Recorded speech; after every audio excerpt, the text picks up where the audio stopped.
If you've been laid off from your tech job, I want to talk about today why finding a good job seems so difficult.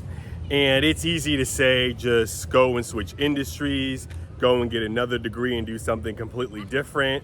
And yes, there may be some options of things you can do. If you have a car and it's somewhat reliable, you can do things like ride share, so you could take people to where they need to go, like the airport, on Uber or on Lyft.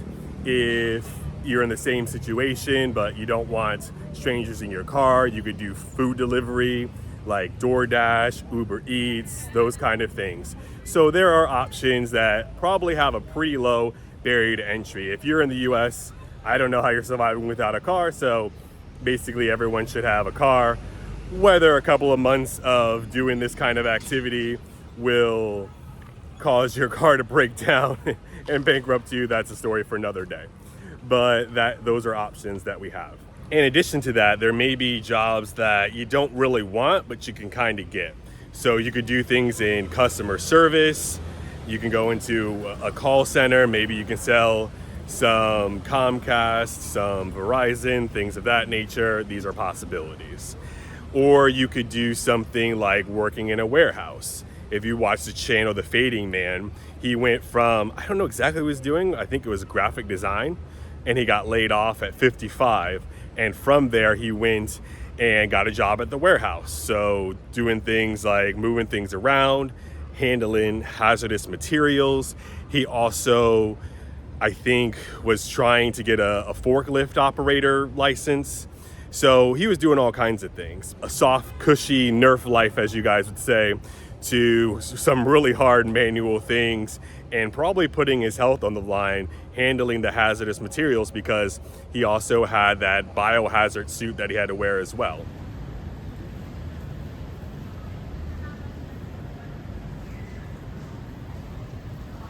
And then he self-admittedly was a bit overweight, and then recently found out he has diabetes as well.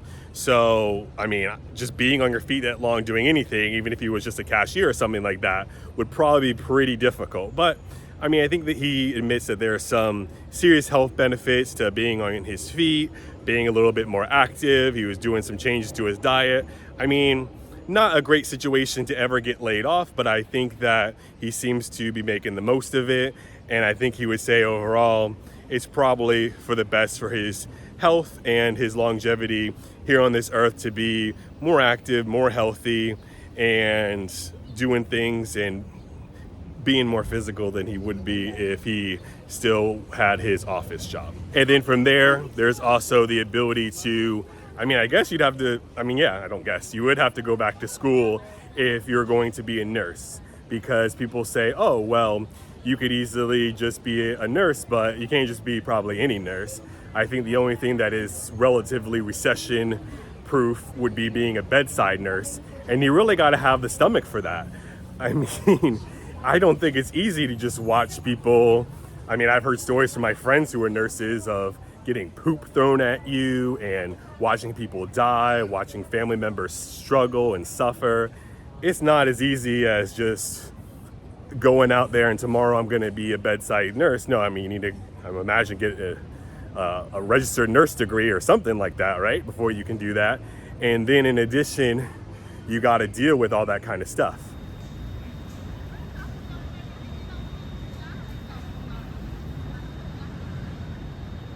Or even if you're a nurse that goes and visits people in their home, that's probably a good job too. And I know people in my family who are a little bit older and they are visited by nurses. And I mean, it seems to be a pretty sweet gig because I don't think they're really doing all too much work. It seems to me like they're just hanging out watching TV and giving the person a quick bath, and that's about it. I don't even think they have to like cook food or prepare anything. I don't really know what all they're doing for that money. It seems like a kind of an easier thing, but yeah, you still got to be okay with giving a complete stranger a bath, maybe making a sandwich. I mean, it's probably not as difficult or emotionally draining as being a bedside nurse, and that's another option.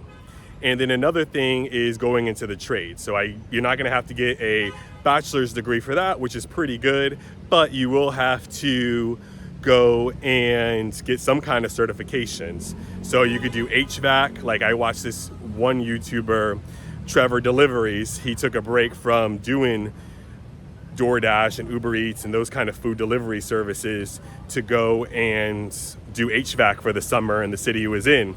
It wasn't a long-term thing. I don't know if he just had a 6-month contract or it was just like, hey, this is a seasonal job. I don't know all the specifics, but he was able to go and make some additional income, and that contract or that season ended, and then now he's back to delivering food. So that's something you could do. He didn't mention that he spent 3 years training or anything like that, so that's probably pretty straightforward.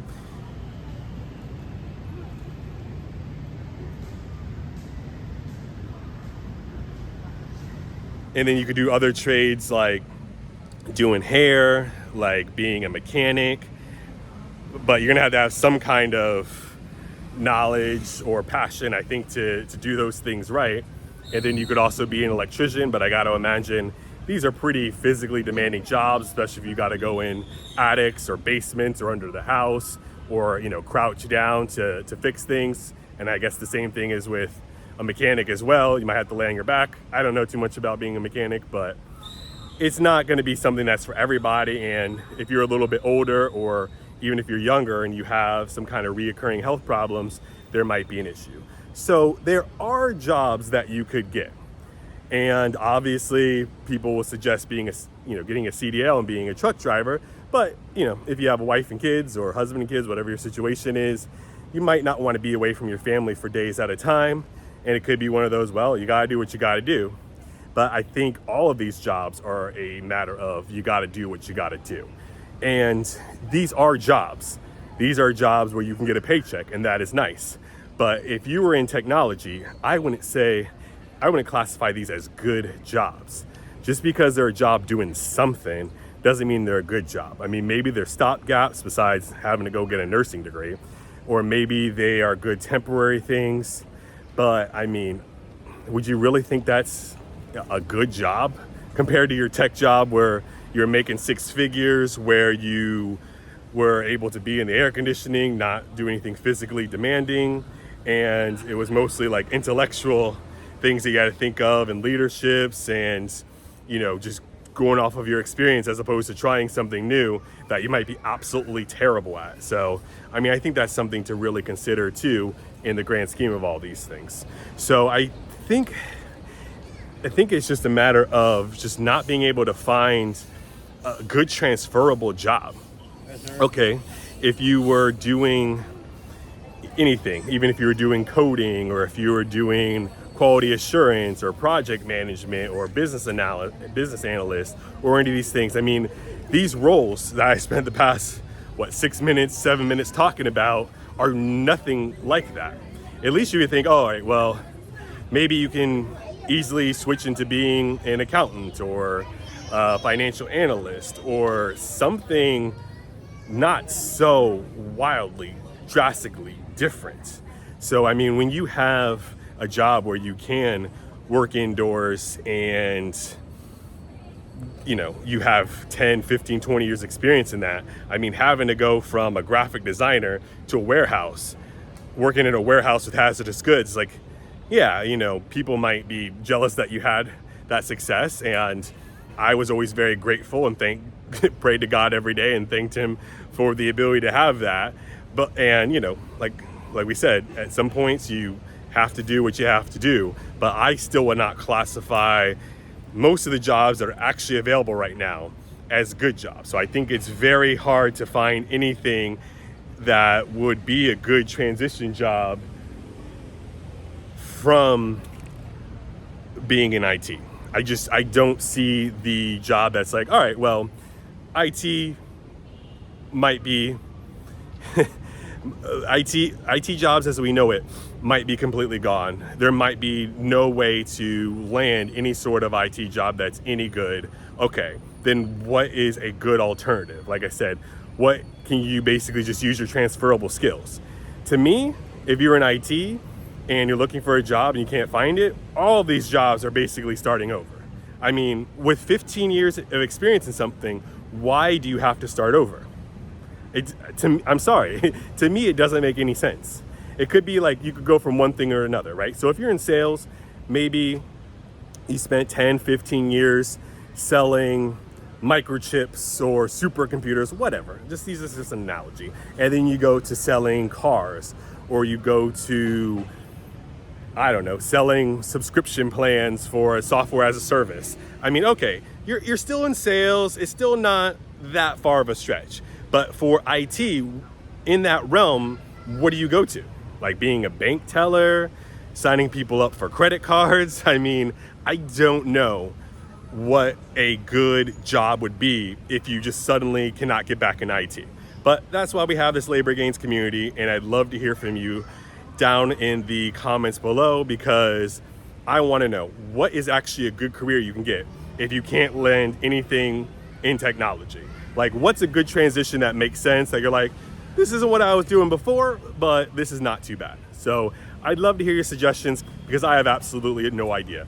All I know is all the jobs being presented as things to go into after you're laid off from technology are not good jobs. Talk to you later.